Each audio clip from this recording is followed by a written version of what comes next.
Welcome back to A Pearl in Never Cowslip's Ear. This is CLE Language Arts 800 Book 4, recorded live right here in the classroom. I hope you enjoy. Okay, Grade 8, Lesson 6, Developing Fictional Characters Through Dialogue.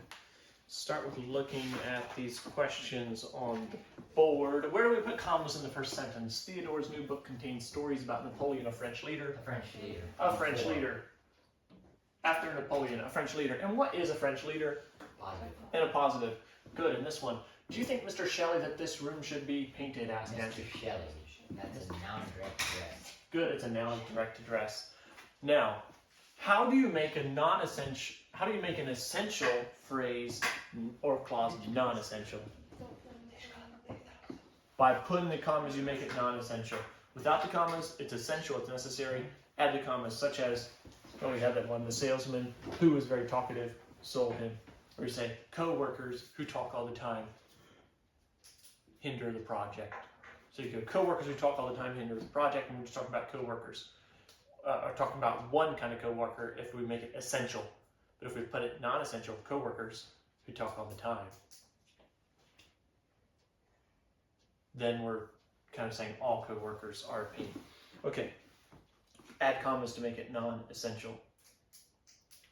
Let's diagram this last sentence. Caleb, the object of the workshop is to edit a piece of text. Is. Noun. Good. Verb. Is. Object. Object. Caleb above object. Object, yes. Object is who or what? Piece. No, wait. To edit. To edit is what you call it, upon stilts. So, predicate nominative, up on stilts. To edit who or what? Piece. Of text. Of the workshop. Of the workshop. And A is going to be piece. Is to edit a piece of text. We got it. Great.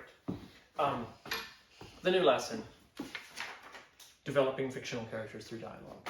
So, we talked in lesson 1 about the way your character looks, or maybe the way he dresses, maybe his appearance. You begin to reveal who your character is. So, suppose you have your character and his name is John, and you have decided that he is neat and trim, how long his hair is, how short his hair is, whether his shoes are tied or untied, what his coat looks like. You're going to put all that to make him look neat and trim. That's the appearance. And then conversation is another way. Conversation is another way to reveal his character. In fact, as I think I said in lesson 1, looks is like the least important way. Conversation and action are much better. We're going to talk about action lesson 11, I believe. Think about this book, Chronicles of Narnia, and the Lion, the Witch, and the Wardrobe. Think about Mr. Beaver, Mrs. Beaver, Peter, Susan, Lucy, and Edmund. What do you know about, what have you learned through their conversation? Think about, what can you tell me about Mrs. Beaver? She likes to be at home. She likes to be at home, and she's also trying to take everything along, right? She's like, oh, can we take this? Oh, let's do this. Oh, let's make sure we have plenty of food. Oh, we're going to take the bags. And she's just talking like that all the time. So what kind of person is she? Very caring. Maybe very caring, kind of over the top caring, like she cares so much. She's busy, almost a busybody. She's always at something. And we find most of that out through the words she says. Seems like Mr. Beaver is a bit more processing. He's taking his time. When he says something, we want to listen. Mrs. Beaver says something, but we're revealing their character through what they say. There's a beautiful example there in your book where it's straight up conversation, and you can make your character be rude, abrupt, cut in, or you can make him be very thoughtful. You can make them be timid. Some writers think, oh, the best way to do this will be to say shouted or whispered. No, just say something that a person would whisper, or say something that a person would shout. Do you need something? I need to call Mom. I forgot something at home. Sure. I'll give you the phone just in a bit to call her, and then you can. So think of something that use your words. Don't just use the explanatory words, shouted, whispered. Use the actual words. If they're going to shout something, write something they would shout. Where is it? That might be something they would whisper. Go away. That might be something they shout. And you can just say said. It doesn't need to have those great explanatory words. Questions. So now you need to make up in your head a conversation. The way I would start is I would go John, and now for his conversation, we have neat and careful. For his conversation, think about some things you're going to have and some ways you're going to reveal his conversation. And maybe his conversation is going to be careful. Maybe he will be no contractions. You'll never say isn't or don't.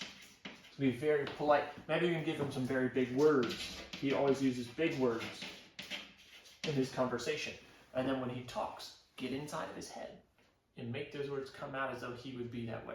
Again, pretend like you're maybe, it helps if you would know someone in real life that's this way.